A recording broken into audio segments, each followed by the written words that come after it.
What if the Islamic Golden Age never ended? Imagine a world where algebra is on cereal boxes, Baghdad is the tech capital of Earth, and public libraries have waiting lists like Netflix. Sounds wild, right?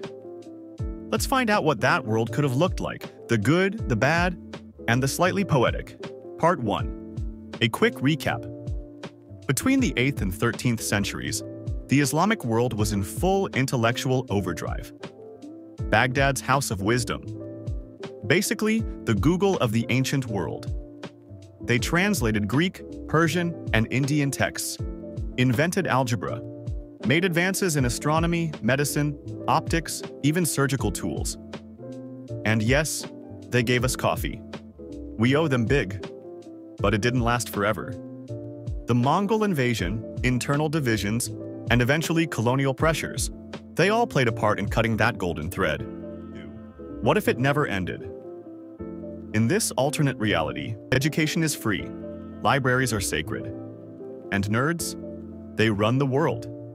Imagine an 11th century iPad, an app called Quran GPT, science fairs with functioning observatories, and public debates on metaphysics held in cafes.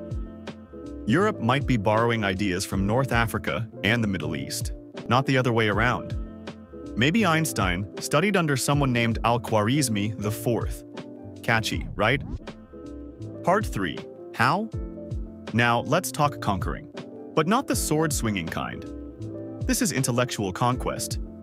Instead of invading cities, scholars show up with telescopes, maps of the stars, and a full set of Euclid's elements. Greetings. We bring you knowledge and baklava. And people surrender, not to armies, but to ideas.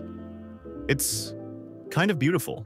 But let's be honest, even peaceful influence can become problematic. If one civilization becomes too dominant even intellectually, others can feel erased or pressured to conform. You might get a world where one cultural framework rules everything, even unintentionally. What wouldn't have happened? Let's list a few events that might have never happened. The Crusades? Maybe avoided.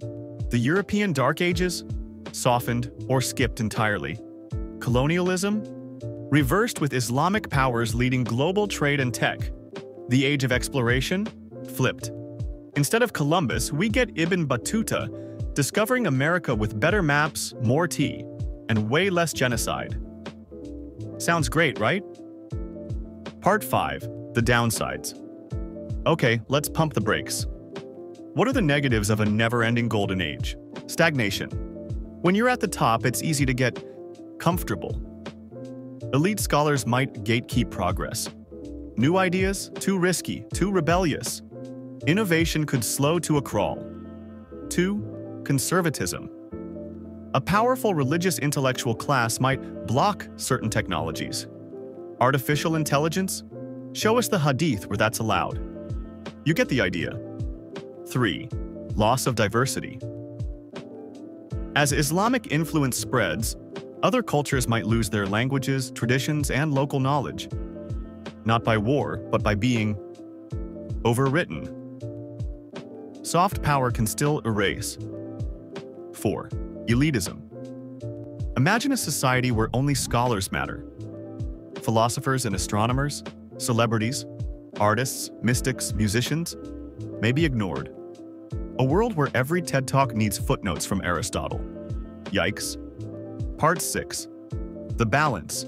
Still, it wouldn't be all bad.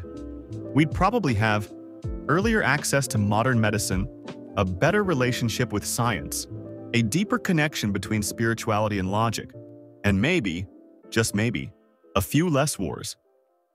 So, what if the Islamic Golden Age never ended? We might be smarter. We might be more peaceful.